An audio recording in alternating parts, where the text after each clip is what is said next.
Have you ever wondered how those cool peel-off notepads are designed and made? Well, stay tuned because I'm going to show you how to make your very own. Let's jump in.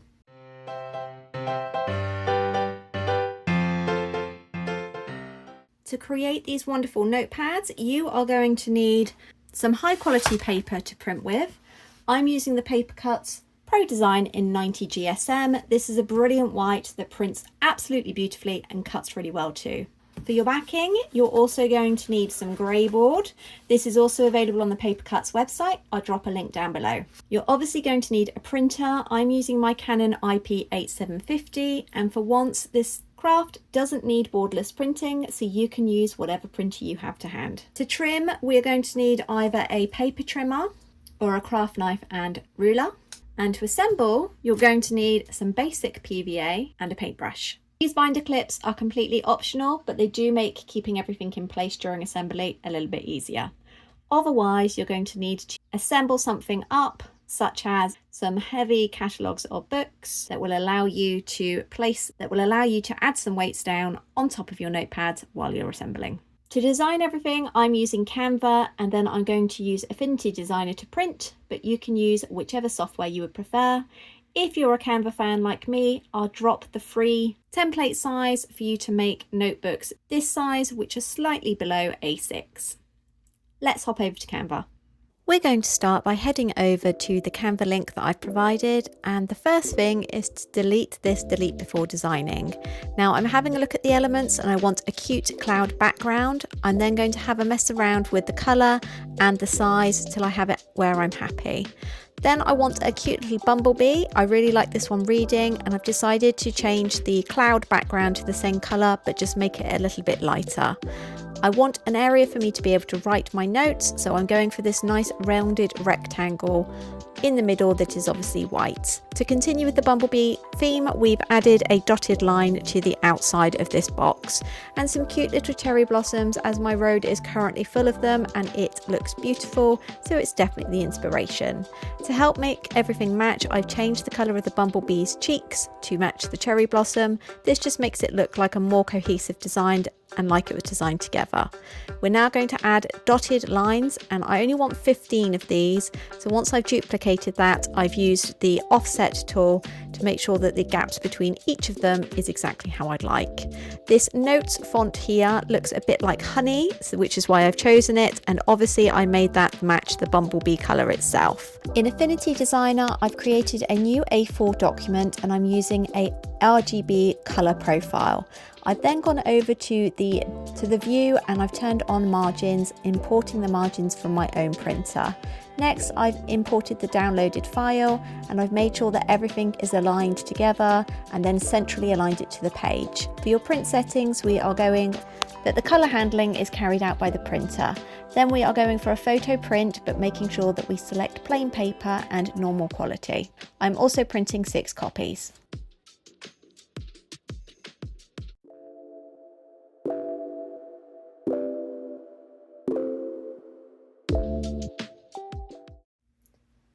We've now got all of our designs printed out, and there are 4 on each page, and I've printed out 5, which will be 20 in total. So our next step, as this is just a sample pack, they're going to be smaller, is to trim these down. You have various options. You can either use a sturdy ruler and a scalpel or a craft knife.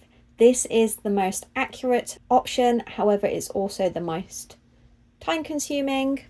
Or you can use a paper trimmer. Now this is actually my cheaper one that I've got on Amazon. Links to everything are in the description box down below.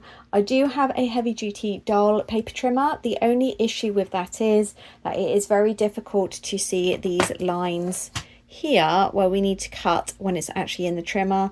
The dull rotary cutter is more for cutting paper to a exact size rather than trying to accurately cut around designs like this. So it's perfect for my cardstock when I'm trying to make blanks, but not so great for things like this. So I'm going to show you exactly how we would go ahead and trim these down using the paper trimmer. The most important thing is having a sharp blade. These dull very quickly, so I usually buy them in packs of 10 on Amazon and then bin it after every few projects. If you don't, then you're going to get fluffy bits left on your paper. The Paper Cutz premium paper is amazing and prints really well. However, because of how paper is manufactured, all paper, it's fibrous, and if you've got a dull blade, then it is just going to tear rather than cut.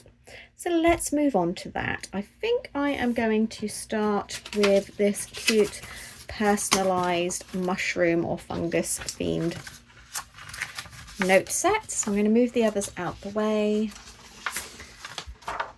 And the first cut is usually the trickiest. I like to go for the top and bottom first.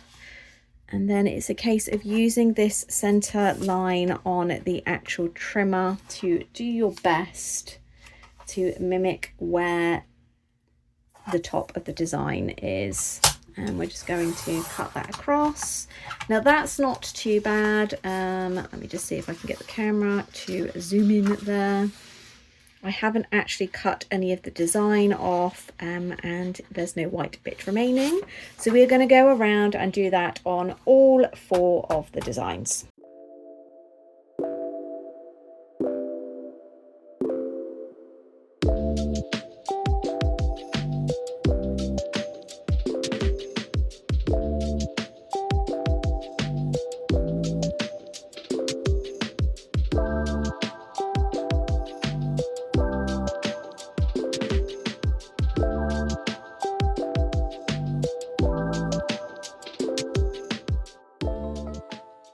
So we've trimmed all of those down. It takes about 2.5 minutes per sheet doing it this way, and you can see we've got pretty good margins here. The designs come out really well, and the reason that we don't print with a best quality is because it completely saturates the paper and then it's going to be more warped, and obviously you want your notebook to be as flat as possible.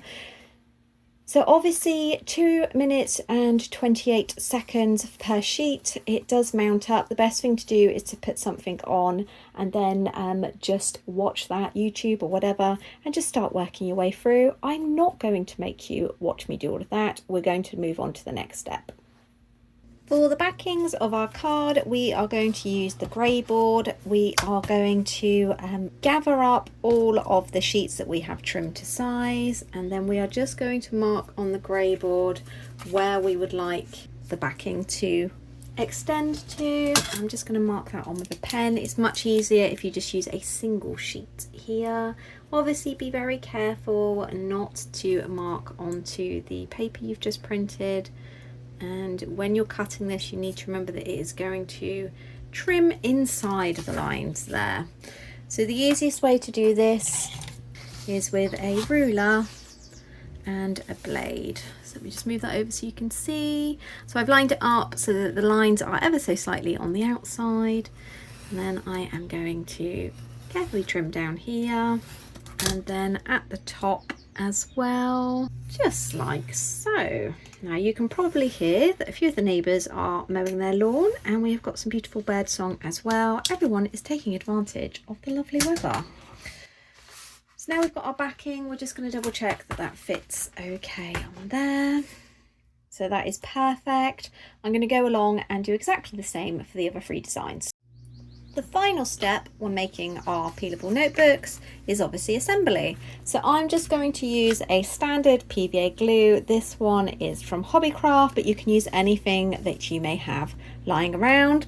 A paintbrush to apply it. And then to keep everything in place, I'm using these rather large bulldog or large binder clips. Again, I'll drop the links for these in the description box from my down below. And to make sure that these don't actually mark the notepads, we have just taken some of the offcuts from the Greyboard, from the backing sheets that we've cut, and we're going to place these underneath where these are so they don't dig in on both sides. So the first thing to do is to obviously try and make sure that all of the sheets and the backing board are completely level. You need to pay the most attention to where the glue is going to go, so in this case at the top. And then I am going to place just here and underneath as well on one side so that I can pop the clip on. And I'm going to do exactly the same on the other side. You want to make sure that this isn't touching the top at all, but that it is firmly attached to the notebook, like so. So there we go. That's exactly what it should look like. And you can see that, if I can get this to focus,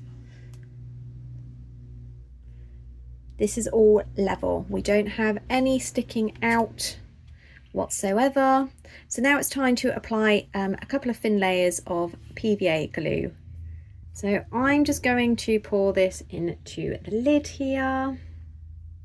You can obviously use a cup or whatever method you would like. I would advise against applying the brush straight into the bottle because you will end up with the bristles getting completely submerged, and we want to layer this up really finely. So I am just placing a tiny bit on the end there, and then I'm going to work my way along the top, making sure that all the different pages are completely coated, and just reapplying the glue where I need to. So we're going to do the same step for the rest of the notebooks.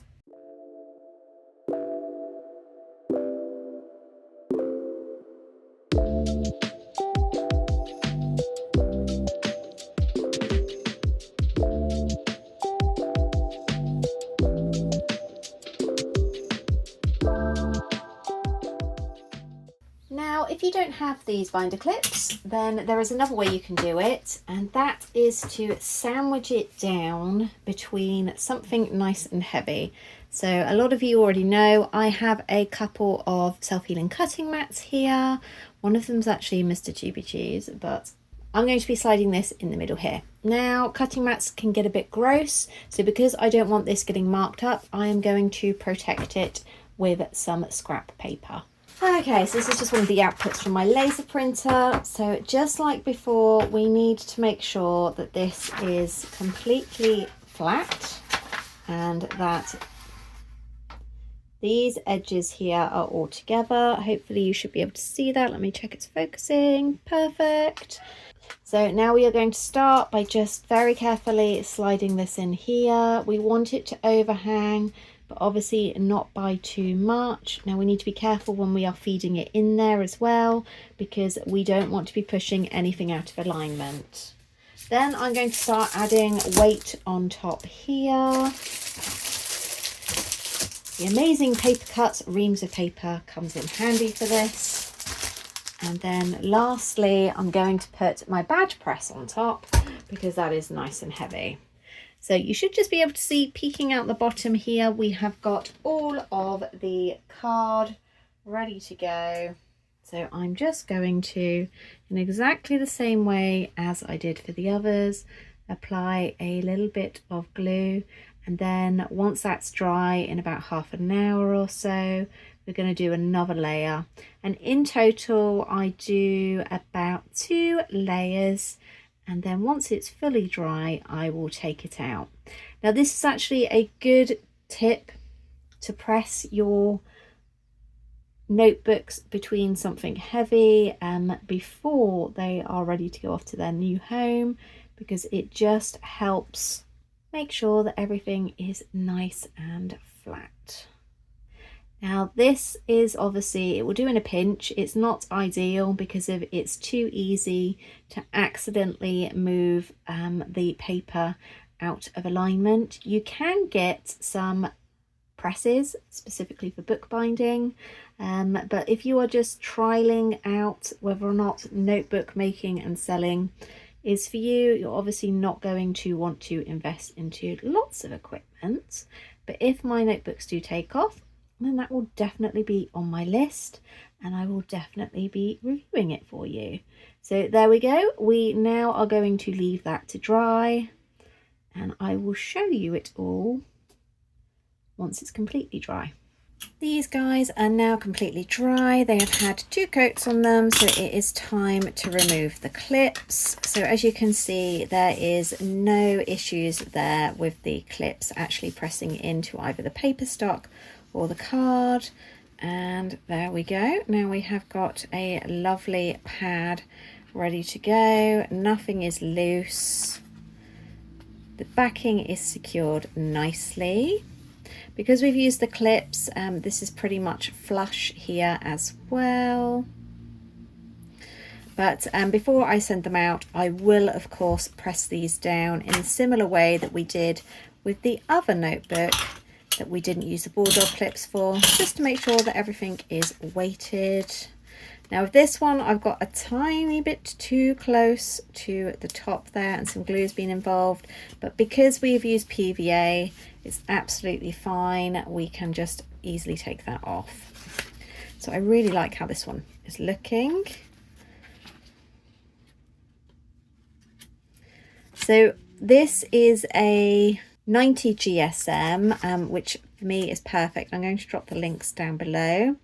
There is a slight bit of curving on the edge here, but that will go once it's had a night underneath the heavy weights, and it will be absolutely fine.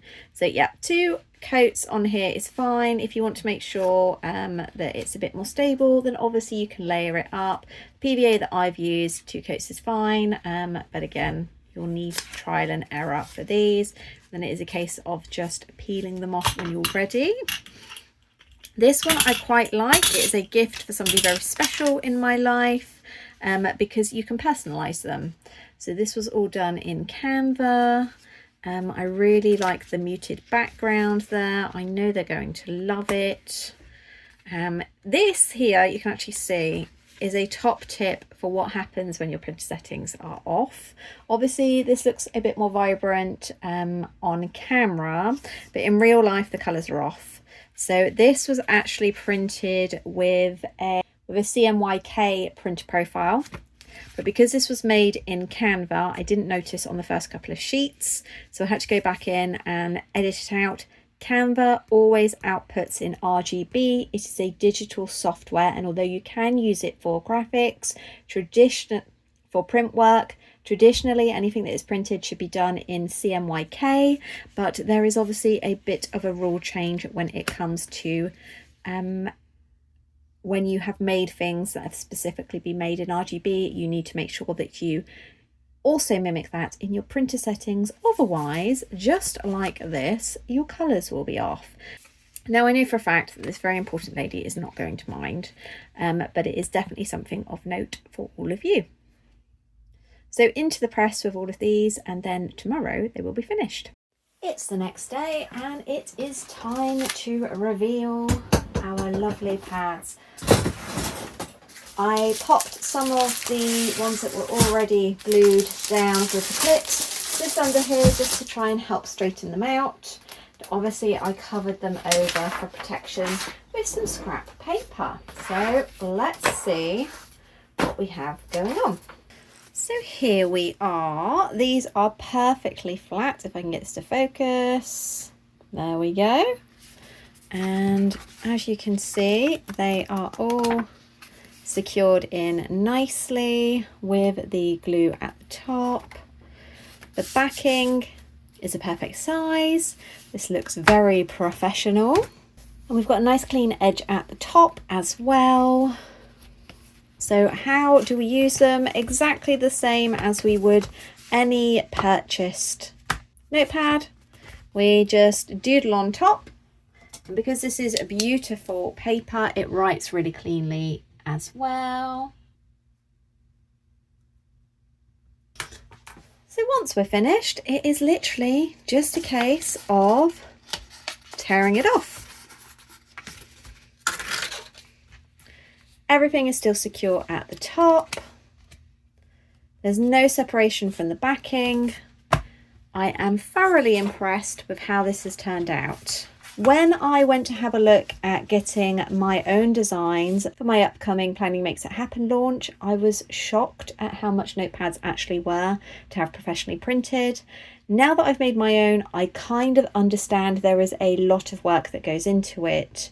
However, this is definitely something that a lot of sellers hand make in their studios and then sell on Etsy, and it is definitely something I'm going to do myself too. The quality is fantastic thanks to the Paper Cutz ProDesign paper. It prints beautifully, it's nice and vibrant, and as you saw, it writes on well too. So you can use your own designs like this, and you can also use the Canva ones, a huge array of different styles.